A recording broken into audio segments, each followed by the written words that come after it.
Hey guys, it's Bethany. This is my second video. My first one will not upload anywhere, not even to Google Drive. So I'm going to try it this way. Um, I was talking about how we write assessments and how we plan to write assessments and the questions that we are planning to use. It caught my attention because I'm a mentor teacher this year. And so I'm trying to constantly find ways. Sorry, guys. Constantly find ways that I can help my student, my mentee teacher become a better question writer, even if it's just for formative assessments. So this really caught my eye when Miller talked about how the steps that we need to follow, or the suggestions and tips that we need to follow when writing assessments for our classroom. I had never thought about making more questions than what we plan on using. And I give that to the fact that I have 3 test banks that I can pull from when I write an assessment.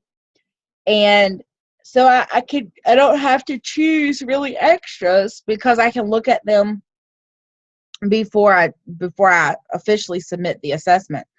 So that was a good idea. And making sure that we create that test well in advance of the date that we plan to give it, that in case there are glitches where we need to rewrite a question, or a spelling error, or maybe a picture doesn't show up well when it's copied, those kinds of things, which goes back to the barriers for giving assessments with students. I have always thought that it was cool when a question could be answered based on another question's answer, or have some help in there. But Miller says that that is not a good idea, because it causes them not to think quite as critically and search for that answer if the answer they need is in another place within the text or within the questions or test.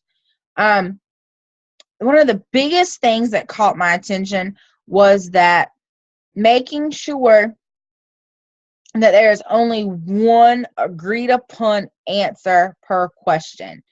I know in the past when I took things like the praxis, there were oftentimes questions where I was like, well, this could be the answer, but I could kind of see where this could be the answer as well. And you have that hard time picking between the two. So you need to make sure that those questions only have one definite answer. Like on the EOG, it'll say which one best matches the theme of the text, which all of them could be a theme, or one or two of them could be a theme, but the best theme is it's hard for students to answer those kinds of questions, as well as adults.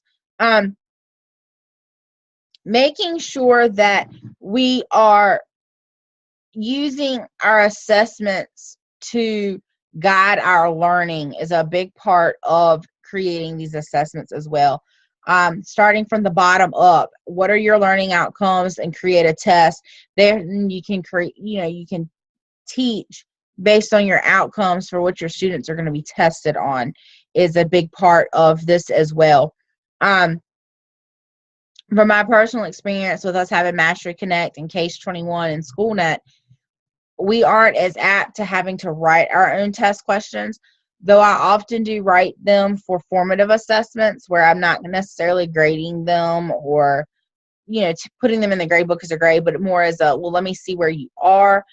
So I need to think about these things when I'm writing those questions, especially if they're multiple choice. But most of the time, my questions are, during that type of assessment, open-ended.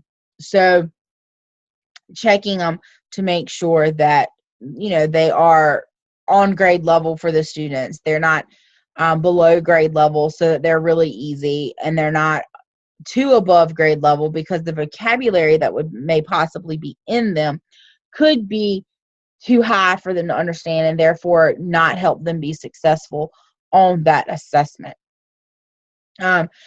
Reading this chapter, I really thought about the phrasing and the length of my responses and the length of a test. And I also thought about how they have to go back sometimes in passages and locate the answer.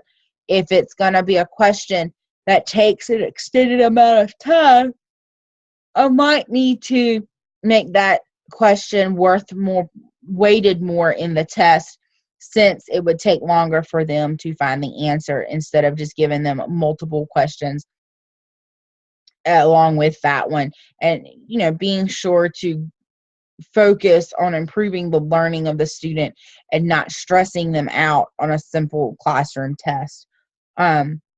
So in all, I believe these suggestions, I'm going to call them tips for writing assessments. These tips are very helpful for those of us who may have to write our own assessments. I'm so sorry, guys. I'm really tired.